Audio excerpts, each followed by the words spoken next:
నమస్తే అండి, welcome to Guntur రుచులు. ఈరోజు అయితే ఇక్కడ రెసిపీ టమాటో అలాగే పుదీనా చట్నీ. ఇదైతే టిఫిన్స్లోకేనండి, రైస్లో కాదు. చూడండి, టిఫిన్స్ అంటే నేను అన్ని టిఫిన్స్లోకనే చెప్తున్నాను.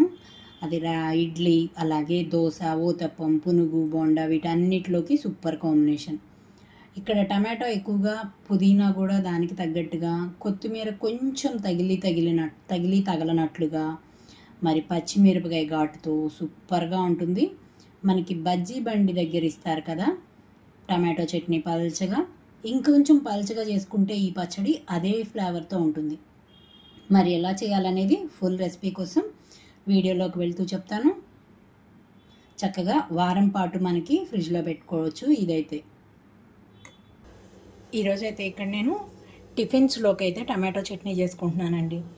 గ్యాస్ ప్రాబ్లం ఉన్న వాళ్ళు ఎవరైనా పల్లీ చట్నీ, పుట్నాల చట్నీ ఇటువంటివి అవాయిడ్ చేయాలనుకున్నప్పుడు పూర్తిగా టమాటోలతో కొద్దిగా పుదీనా వేసుకొని ఒక 2-3 రెమ్మలు కొత్తిమీరతో పచ్చిమిరపకాయలు వేసి ఇలా ట్రై చేసి చూడండి.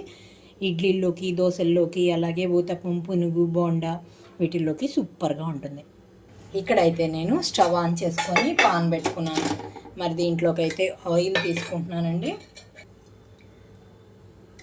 నేను ఆయిల్ వచ్చేసి ముందు 2 టేబుల్ స్పూన్స్ వరకు ఆయిల్ తీసుకున్నాను.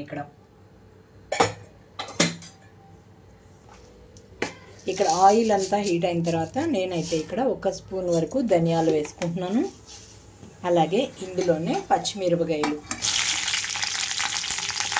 స్టవ్ని లో ఫ్లేమ్లో పెట్టుకొని పచ్చిమిరపకాయలు మధ్యలోకి కట్ చేసుకున్నాను. ఇక్కడ పచ్చిమిరపకాయలు మధ్యలో కట్ చేసి వేయడం వల్ల మనకి చిటపటమనకుండా ఉంటాయి.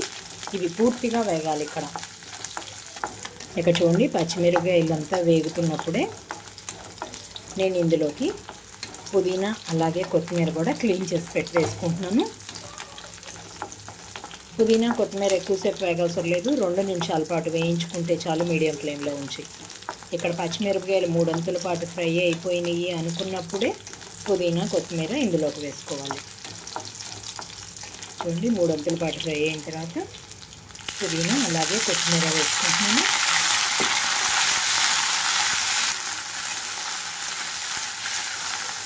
రెండు నిమిషాల పాటు మీడియం ఫ్లేమ్లో ఉంచి వేయించుకుంటున్నాను వీటిని. పుదీనా, కొత్తిమీర రోజువారీ కూరల్లో కానీ పచ్చళ్ళలో కానీ వాడటం వలన కూడా మీకు గ్యాస్ ప్రాబ్లం కూడా తగ్గుతుందండి. అంతేకాదు పుదీనా కూడా హెల్త్కి చాలా మంచిది. ఇలా చేసి పెట్టుకుంటే ఫ్రిడ్జ్లో వారం పాటు కూడా నిలువ ఉంటుంది. పుదీనా అలాగే కొత్తిమీర కూడా హెల్త్కి చాలా మంచిదండి. చూసారు కదా, వేగిపోయింది. ఇవన్నీ ఒక ప్లేట్లోకి తీసుకుంటున్నాను. ఇప్పుడు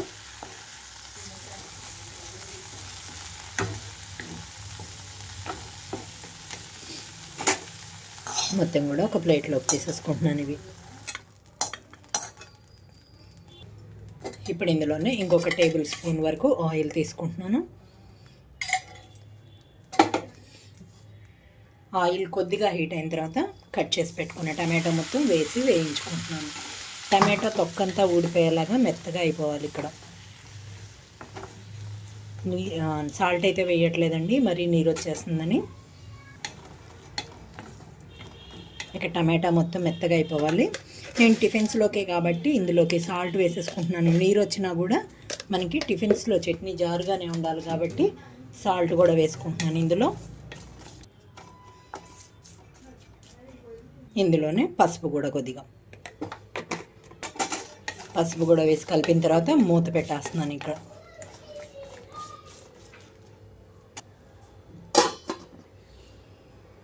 మూత పెట్టేసి నేను ఇక్కడ 7 నుంచి 10 నిమిషాల పాటు ఉంచుతున్నాను లో ఫ్లేమ్లో. మూత వేస్తున్నానండి. ఇక్కడైతే నేను ఇక్కడ చూడండి, సాల్ట్ కూడా వేసాం కాబట్టి తొక్కంతా ఊడిపోయేలాగా టమాటా కూడా మెత్తగా అయిపోయింది.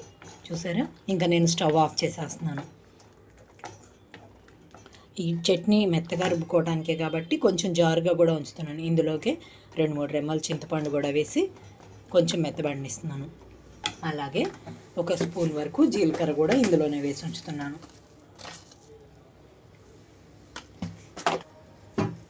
ఇంకా నేను స్టవ్ ఆఫ్ చేసేసాను. ఇవంతా ఆరనిస్తున్నాను. ఇక్కడైతే ముందుగా మిక్సీ జార్లోకి ఒక 5-6 వరకు వెల్లుల్లి రెమ్మలు తీసుకుంటున్నాను. అలాగే పచ్చిమిరపకాయలు, కొత్తిమీర, పుదీనా, ధనియాలు వేసి వేయించుకున్నదంతా ఇందులోకి పెట్టుకుంటున్నాను. ఇందులోకి ఒక 4-5 రెమ్మలు కరివేపాకు వేసుకొని ఒకసారిగా గ్రైండ్ చేసుకుంటున్నాను. గ్రైండ్ చేయబోయే ముందే టమాటాలో వేసిన చింతపండును వేసుకుంటున్నానండి. ముందు చింతపండు కొంచెం మెత్తగా అవుతుంది కదా, అందుకోసమే ముందుగా గ్రైండ్ చేసుకుంటే మరి పచ్చిమిరపకాయలతో కలిపి మెత్తగా అయిపోతుంది. ఒకసారిగా గ్రైండ్ చేస్తున్నాను. ఇది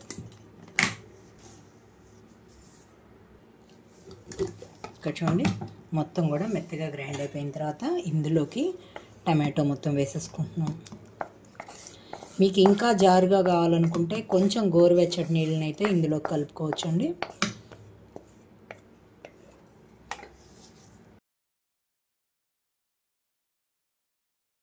ఆల్రెడీ ఉప్పు టమాటోల్లో వేసేసాను, సరిపోతుంది. ఇంకా నేను ఉప్పు అయితే వేయట్లేదు. మెత్తగా కావటం కోసం ఒక్కసారిగా గ్రైండ్ చేస్తున్నాను. చూడండి, మీకు బండి దగ్గర, బజ్జీల బండి దగ్గర టమాటో చట్నీ ఇస్తారు కదా, కాకపోతే అది ఇంకా జారుగా ఉంటుంది. మీరు వాటర్ కలుపుకుంటే చాలు, జారుగా వచ్చేస్తుంది పచ్చడి. నేనైతే తాలింపు పెట్టుకున్న తర్వాత కొంచెం గోరువెచ్చటి నీళ్ళు ఇందులో కలుపుతున్నాను. ఇక్కడ స్టవ్ ఆన్ చేసి తాలింపు కోసం అయితే పాన్ పెట్టుకున్నాను. ఇందులోకి నేను 1 టేబుల్ స్పూన్ వరకు ఆయిల్ తీసుకున్నాను. ఆయిల్ అంతా హీట్ అయిన తర్వాత ఆవాలు, జీలకర్ర వేసి చిటపటమనే వరకు వేయించుకోవాలి. ఇక్కడ అలాగే కొన్ని వెల్లుల్లి రెమ్మలు కూడా నలగొట్టి వేసుకుంటున్నాను. కొంచెం ఇంగువ కూడా.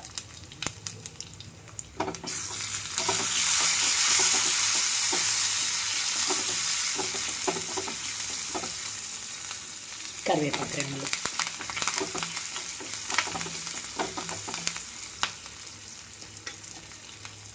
స్టవ్ అయితే ఆఫ్ చేస్తున్నాను. ఇక్కడైతే మొత్తం కూడా మిక్సీ జార్లోంచి ఒక బౌల్లోకి తీసుకున్నాను. ఇక్కడ మిక్సీ జార్లోకి వాటర్ వేసుకుంటున్నాను, గోరువెచ్చటి నీళ్ళు. నేను చట్నీ జారుగా కావటం కోసం కొంచెం గోరువెచ్చటి నీళ్ళు అయితే తీసుకున్నానండి. దోశల్లోకి, ఇడ్లీల్లోకి ఇంకా సూపర్గా ఉంటుంది ఇలా జారుగా ఉంటే చట్నీ.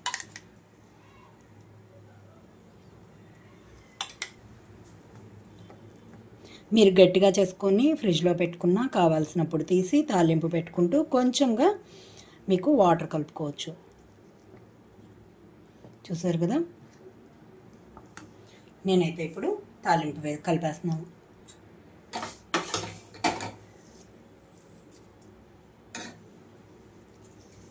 చూసారు కదా, మీకు టిఫిన్స్లోకి చట్నీ రెడీ అయిపోయింది. మరి ఈ విధంగా అయితే ట్రై చేసి చూసి మీరు మీ ఒపీనియన్ అయితే కామెంట్ బాక్స్లో పెట్టండి. అలాగే మీలో ఎవరైనా మా వీడియో ఫస్ట్ టైం కానీ చూస్తున్నట్లయితే ప్లీజ్ మా ఛానల్ని సబ్స్క్రైబ్ చేయండి. అలాగే మా వీడియోస్ని లైక్ చేస్తూ షేర్ చేయండి. పక్కనే ఉన్న bell icon all option click చేస్తే మేము వీడియో ఇలా ఇవ్వగానే మీకు అలా నోటిఫికేషన్స్ వస్తాయి. Please encouragement. Thank you for watching. Thank you.